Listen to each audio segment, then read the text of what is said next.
Hi, I'm Sam with JBugs.com, and we're going to get our unassembled, but now assembled, long block turned into a turnkey.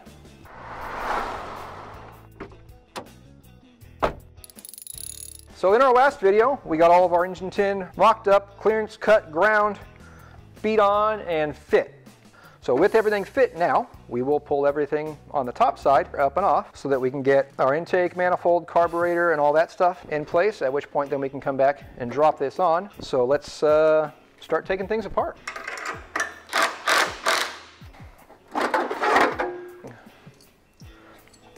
We can start with our fuel pump and our generator stand / alternator stand. We've got some gaskets that come with a fuel pump, which are actually a little bit thicker than the L-ring German gaskets. I do like thicker gaskets to help lower the pressure on these, so I'm going to go with those.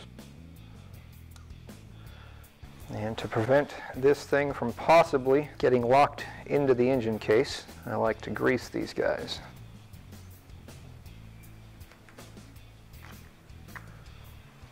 And a little bit of grease on this.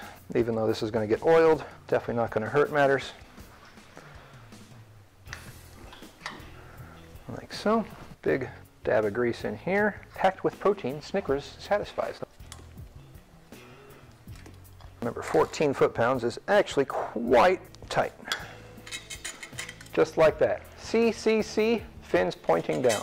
That is the correct orientation, and just like intake manifolds have that little raised lip, if your oil deflect plate has that little lip, you do not need to run paper gaskets.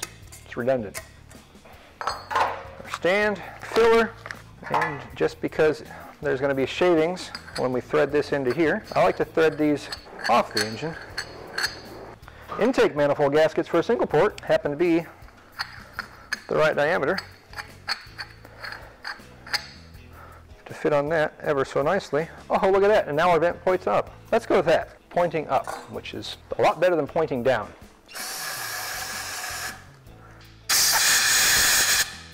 And like that, and throw a cap on there.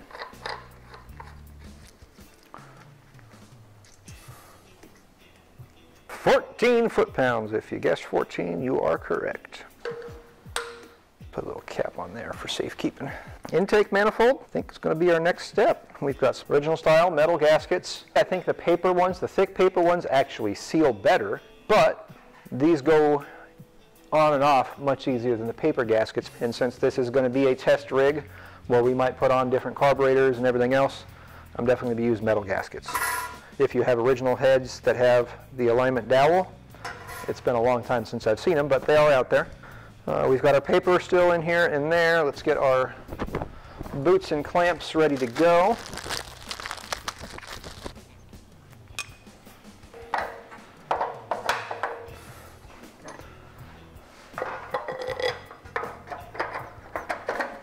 There we go.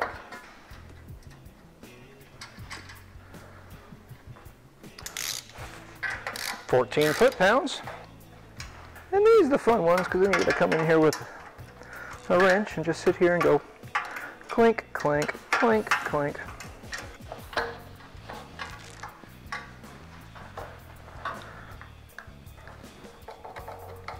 Idle solenoid, we'll keep it protected for now. Fuel inlet, choke. You guys have seen me work on these before. I want to say these are 12s, so I'll have to go get a 12. So we know we're at top dead center, number 1. Our rotor's pointing right here from our number 1 spark plug, number 1. And I'll push these on, and then I like to make certain that I push that wire in all the way. So I know it's got a good contact way down below. This is number 2. Number 3. And number 4.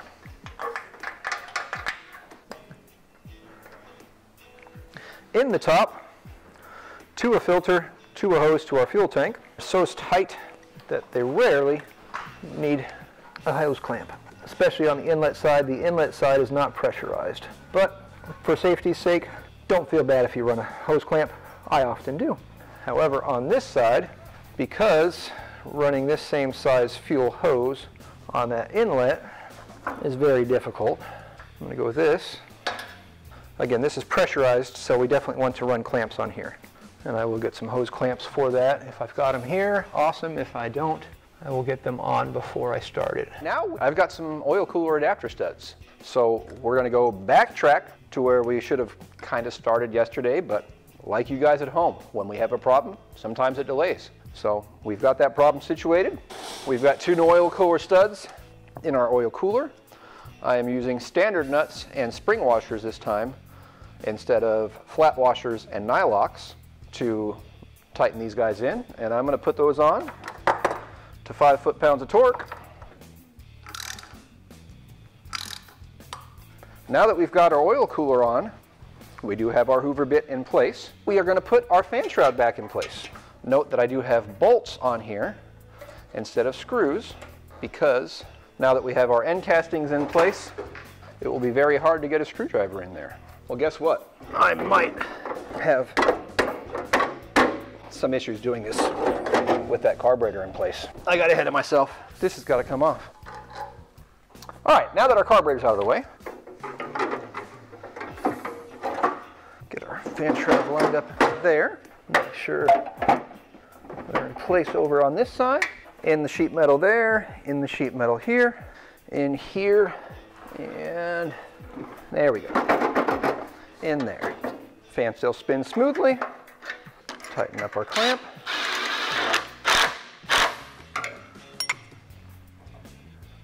And these guys, honestly, I'm gonna flip these around. I did spin our distributor 90 degrees. I didn't like the vacuum can all the way out the front. Instead of this being number 1, this will be number 1. And this just brings this in line with this, a little bit more commonly positioned for people that are familiar to using the 009s. Let's just play around, because I hate when spark plug wires look a mess. Since the aftermarket shrouds don't have the clips for the spark plug wires, we'll do it like that. Make it look a little bit cleaner. Number 2, I'm going to boot and then push the wire in all the way. Number 3 and number 4. There we go. Beautiful. This wasn't going to be a test engine. I would drill this fan shroud. I would mount our coil right here. However, seeing as this is a test engine, and we might end up putting on a dual carburetor kit or something else, I am probably, depending on the length of our coil wire, hopefully I can mount our coil right here. Again, only because this is a test engine. I wouldn't do this on an engine I'm running on anything else. If I was running dual carbs, I would probably mount it down on the case, but yes, that will do nicely. So let's do that.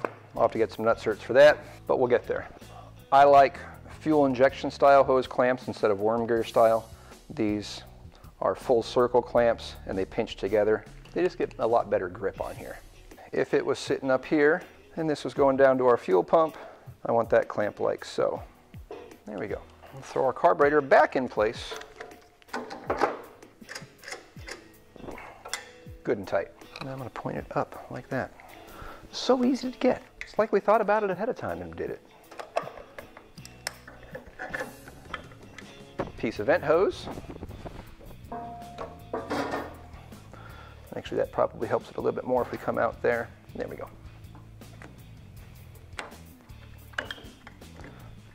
There we go. And while I've got this off and that open, I'll show you how to adjust a choke. These 3 screws right here, we're going to loosen these 3 screws, and then with our carburetor open, we're going to rotate that assembly to open or close this choke. It's probably overkill for these screws, but let's see if it fits. This choke was set right about there, and as I loosen the screws, it came open.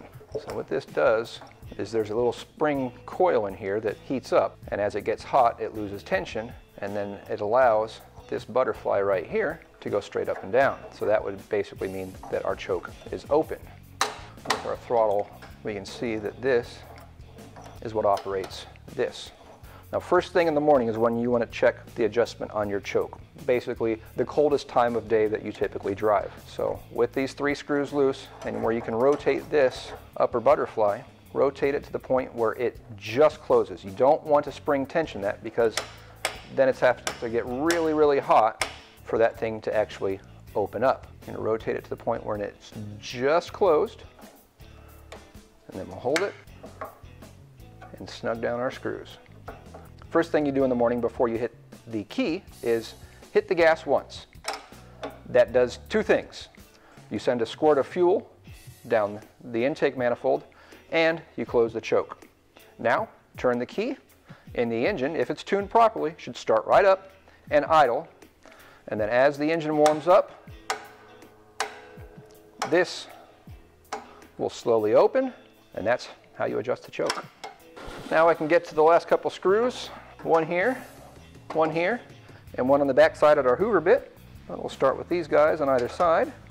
And this one's not horrible if you had a flathead screwdriver, because numbers 1 and number 2 sit further forward than number 3 and number 4. But you cannot get to this guy with a screwdriver. But from the factory, Volkswagen used standard flathead sheet metal screws in those locations. And ideally you leave these screws in when you're dropping the fan shroud in place, because now otherwise it's a big pain in the tuchus. Now if you weren't on an engine stand, this little screw here would be easy to get to, but we're on a stand, so it's not. So I'm going to do the same thing. I'm going to put a bolt in here instead of a screw, and then that holds our fan shroud to the hoover bit. Let's do some further investigation on this guy here. This little guy does not go here or here, it goes here. Happens to be the perfect length. Oddly enough, it's this perfect length for that too. This seal seals this edge right here, and we can do one of two things. We can put it on here, which we're going to do, and then that foam goes right there. So that seals this groove and that space right there. And why they didn't just make that flat, I don't know, but despite being a aftermarket copy, it is a copy, and Volkswagen did them the same exact way. Now we've got this sealed here. We've got our hoover bit to seal across the bottom, and all this air that gets blown through here, this super hot air, will get now blown out through here and through here. This is a part of that doghouse oil cooler system, because prior to this, this oil cooler was in line here. So the air would come here on an upright shroud. The air comes in, blows through the oil cooler, which is in here. So the air comes in, blows through the oil cooler. That air is now hotter, and then blows down over our head and our cylinders. Now this is an air-cooled engine. We're trying to cool this engine with hot air. That doesn't make sense. Volkswagen realized that, and in 1971, they debuted the doghouse. This is the doghouse. This is not the doghouse. Fan shroud, doghouse. The doghouse is behind the fan shroud. Now the air goes through here, sealed off by our hoover bit, sealed off by this piece of rubber, this piece of foam, this piece of foam, exits down here, out of the engine compartment, because this is sealed off right here. So hot air comes in, through, and out of the engine compartment, not heating up our head, or trying to cool off our head with hot air. All right, back to the front side. Spark plug boots. From the factory, these boots are normally just pushed on by a machine, or otherwise maybe, and they're pushed on way down here. When you actually put it in, that boot gets pushed into the cylinder tin, and then air can actually come out. Well, you want all the air up here to be pushed that way, not around here anywhere. When you're putting on your spark plug ends, shift that boot all the way up and even pull it back. Then clip it in place, and then push your boot back in place so that that hole gets covered up as much as you can. Not that this engine is actually going into a car, but if it were, we wouldn't want to forget our accelerator cable tube. With the aftermarket shrouds, and honestly even with the original fan shrouds, it seems that the hole in the shroud is too large, and well, I can't demonstrate this way because it's just running into our engine stand, but this can actually slide through the fan shroud. So I take a large diameter 8mm washer and slide the tube through the fan shroud, where it would come back here and through this convenient hole in the front engine tin. So that's what that hole's there for. This hole is for our exit tin. This hole is for our reverse light wire. We've got a new correctly sized alternator belt, 11.3 by 912. Get that put in place underneath our lower pulley. We'll pull off this nut and lock washer. Make certain that this spacer is in place, If the spacer's not in place, A, we don't sell them separately, so that's the hard part. But B, then your pulley will end up destroying your alternator. Real important, and you'd be surprised how many people get this incorrect. They figure, oh, the belt only needs 3 shims to set the correct tightness. I'm going to put 3 shims in. I'm going to put the pulley front side in place, and I'm going to tighten this on, and then everything's good to go. Well, it's not. With those 3 shims in place, it still wobbles. You need 10 shims total. Whatever shims you don't use here, put them here.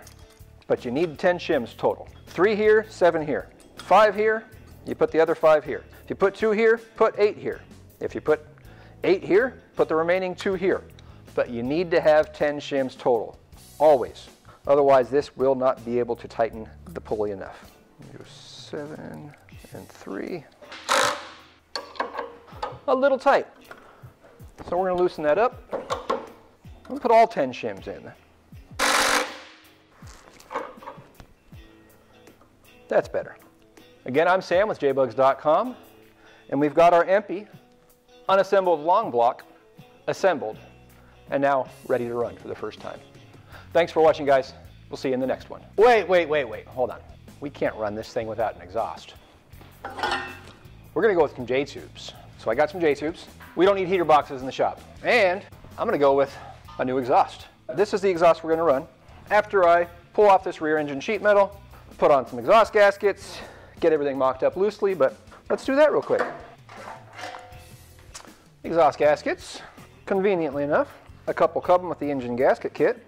Wrestle this guy in. We're going to put one side on loosely. There we go. Put some J-tubes on. There's a long J-tube and a short J-tube. Otherwise, they almost look virtually identical.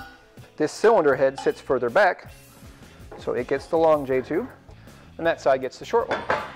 Some fresh gaskets on the back exhaust ports. Right now, what we're most concerned about is our clamps. Crush ring, sealing ring, clamp, clamp, bolt with washer, spring washer, nut, and nut. And this will install with the crush ring towards the J-tube, faces away from the exhaust, like so.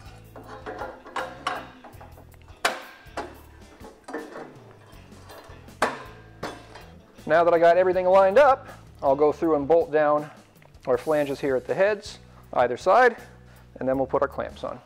And these are 14 foot-pounds as well. Not a whole lot of room in this curve here. We'll get our clamps set up, take off one side, sealing ring, crush ring, clamp goes over all of that. That's one side down. Let me go get the other side set up. Muffler clamp bolts. Oh, wow. 7 foot-pounds. They're bumping it up from 5. I don't know about all that. Running it down to 7 foot-pounds just seems a little bit excessive for me. That clamp is getting, that bolt's getting, I'm not, no.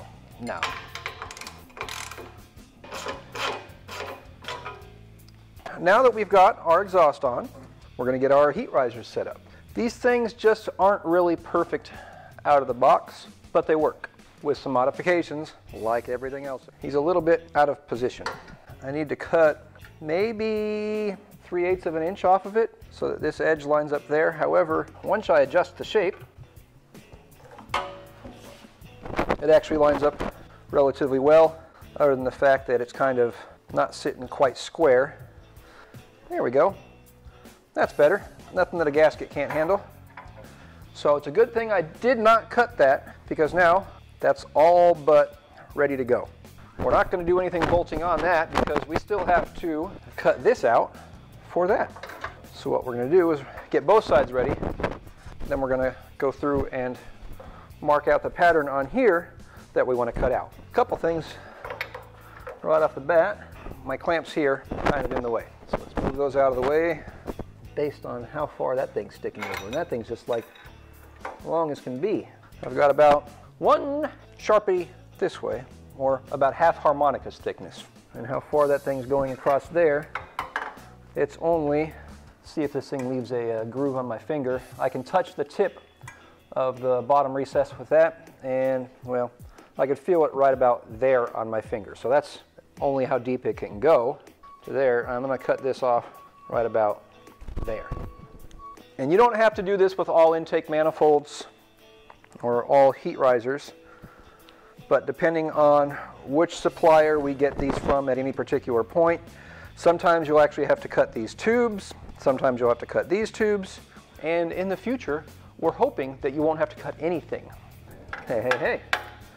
All right, so now that we're in the center hole, much like we had on the other one, we're up short here, but if we bend it, just like that, so now we've got that in place and that in place, front engine tin back in, and I'm just going to tighten a couple of them because I'm just going to take this thing off in a moment once I get this scored and this scored where this needs to be cut.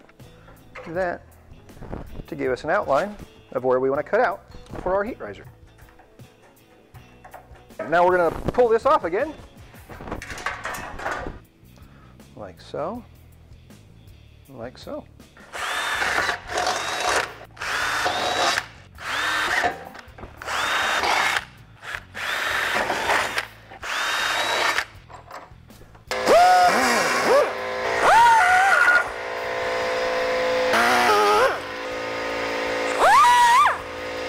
There we go.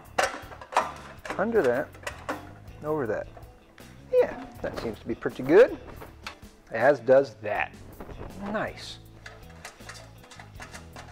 And all the screws in by hand, except for this guy back here, because this guy's just, you can't get your hand back there. I guess if you wanted to just do my method, but still make it removable, you could do a little small slice on the back, just in line with the tube, so that it can be pulled in and out. Like this tin right here. We're just going to do a snap, like that. That looks a lot better, doesn't it? And it's now removable. These exhaust gasket kits are intended for use with stock exhausts. They come with hex head bolts, which would thread into the muffler. Well, I have to put nuts on the bottom side of these, so I'll do that, but I will use those. They also come with these sheet metal screws that would have held all the deflect tin in around the exhaust port.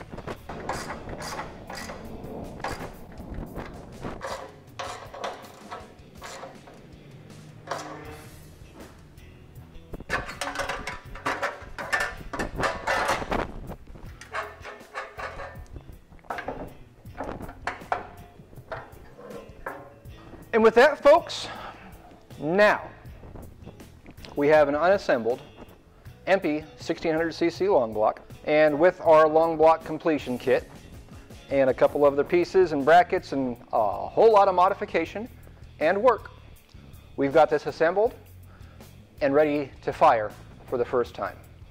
Well, that'll be coming up in a later video. In the meantime, thanks for watching. Oh shoot, I still got to mount the coil and set the end play.